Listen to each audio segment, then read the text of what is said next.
constitué par un ensemble d'hypothèques que le public et les gens qui me lisent ont sur moi, qui ne correspondent pas toujours à mes choix premiers.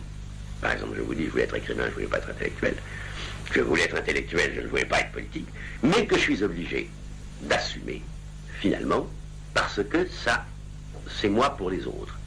Et comme moi pour moi, ça n'existe pas. Pas plus que pour les autres. Ou alors c'est une torture. Le moi pour moi, c'est vraiment le malheur. En fait, donc, je suis obligé d'assumer une personnalité qui m'échappe par beaucoup de côtés. Et qui décide en dehors de moi très souvent. Car en effet, si j'ai pris part à un certain type de manifestation pour telle question politique, je suis obligé de prendre part à une manifestation analogue pour un problème qui relève au fond des mêmes questions fondamentales. Me voilà donc, comme ça, m'échappant.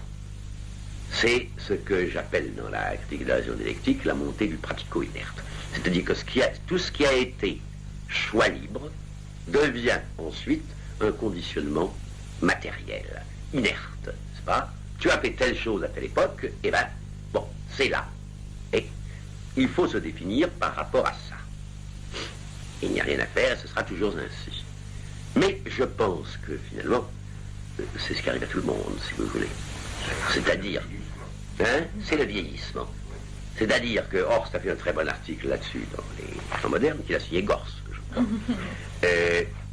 Il y a un vieillissement social qui n'a rien à voir avec le vieillissement psychologique ou physiologique. C'est tout à fait autre chose. C'est le fait que, par exemple, lui disait, maintenant, je n'ai plus l'âge où je peux changer de carrière parce que je suis trop vieux pour que un apprentissage long soit rentable. Donc, je n'entrerai pas dans telle carrière. Donc, je suis de plus en plus confiné à la mienne. Finalement, c'est ce qui m'arrive aussi. J'ai renoncé de très bonne heure à mes rêves d'être danseur de cordes. J'ai eu quelquefois vers 8 ans, sans gêne. Je dois également renoncer, finalement, à être autre chose que cette espèce de composé hybride de ce que j'ai voulu être, ce que les autres m'ont fait. Finalement, c'est ça ma réalité objective. Elle est aliénée, c'est normal. Nous sommes tous aliénés. Il faut se débrouiller comme on peut. Alors il me reste une petite marge de choix. Il faut l'utiliser jusqu'à ce que la masse pratico-inerte ne me donne plus aucun choix. À ce moment-là, je serai une potiche. Oui, mais en même temps, c'est pas tout à fait juste ce que vous dites, parce que c'est votre liberté.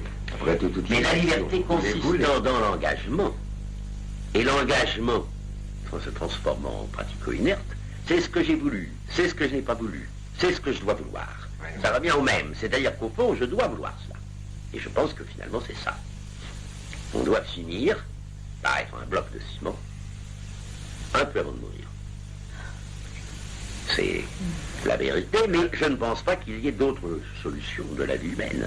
Parce que si vraiment on fait une entreprise, on s'engage, on est de plus en plus celui qui a fait ça. On est pris de plus en plus de côtés différents par des générations qui changent.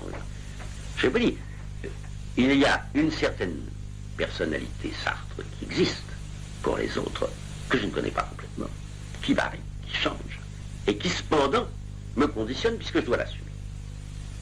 Car je dois aussi bien assumer ce que je suis pour des amis du Mali ou de Cuba, que ce que je suis pour le nouveau roman, par exemple. Oui, je dois toujours tout prendre, et je pense que tout le monde, au fond, doit être comme ça. Alors, si vous voulez, du moment que la liberté, c'est l'engagement, eh bien, la fin de l'engagement, c'est la disparition de la liberté. Seulement, on a accompli une vie, à ce moment-là. Constituée par un ensemble d'hypothèques que le public et les gens qui me lisent ont sur moi, qui ne correspondent pas toujours à mes choix premiers. Par exemple, je vous dis, je voulais être écrivain, je ne voulais pas être intellectuel. Je voulais être intellectuel, je ne voulais pas être politique. Mais que je suis obligé d'assumer, finalement, parce que ça, c'est moi pour les autres. Et comme moi pour moi, ça n'existe pas. Pas plus que pour les autres. Ou alors c'est une torture. Le moi pour moi, c'est vraiment le malheur. En fait, donc, je suis obligé d'assumer une personnalité qui m'échappe par beaucoup de côtés. Finalement, c'est ça ma réalité objective. Elle est aliénée, c'est normal, nous sommes tous aliénés. Il faut se débrouiller comme on peut. Alors il me reste une petite marge de choix, hein, il faut l'utiliser, jusqu'à ce que la masse pratico-inerte ne me donne plus aucun choix. À ce moment-là, je serai une potiche. Oui. Mais en même temps, c'est pas tout à fait juste ce que vous dites, parce que c'est votre liberté. Après tout, Mais la liberté consistant dans l'engagement, et l'engagement, en se transformant en pratico-inerte, c'est ce que j'ai voulu, c'est ce que je n'ai pas voulu, c'est ce que je dois vouloir. Oui. Ça revient au même, c'est-à-dire qu'au fond, je dois vouloir cela. Et qui décide en dehors de moi très souvent? Car en effet, si j'ai pris part à un certain type de manifestation pour telle question politique, je suis obligé de prendre part à une manifestation analogue pour un problème qui relève au fond des mêmes questions fondamentales. Me voilà donc, comme ça, m'échappant. C'est ce que j'appelle dans la critique de la raison dialectique la montée du pratico-inerte. C'est-à-dire que tout ce qui a été choix libre devient ensuite un conditionnement matériel, inerte, n'est-ce pas? Tu as fait telle chose à telle époque, et ben, bon, c'est là. Et il faut se définir par rapport à ça. Il n'y a rien à faire, ce sera toujours ainsi. Mais je pense que finalement, c'est ce qui arrive à tout le monde, si vous voulez. C'est-à-dire, hein, c'est le vieillissement.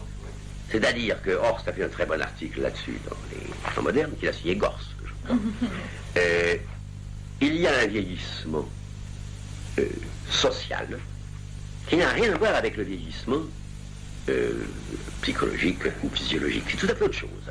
C'est le fait que, par exemple, lui disait, ben, maintenant, je n'ai plus l'âge où je peux changer de carrière parce que je suis trop vieux pour que un apprentissage long soit rentable. Donc, je n'entrerai pas dans telle carrière.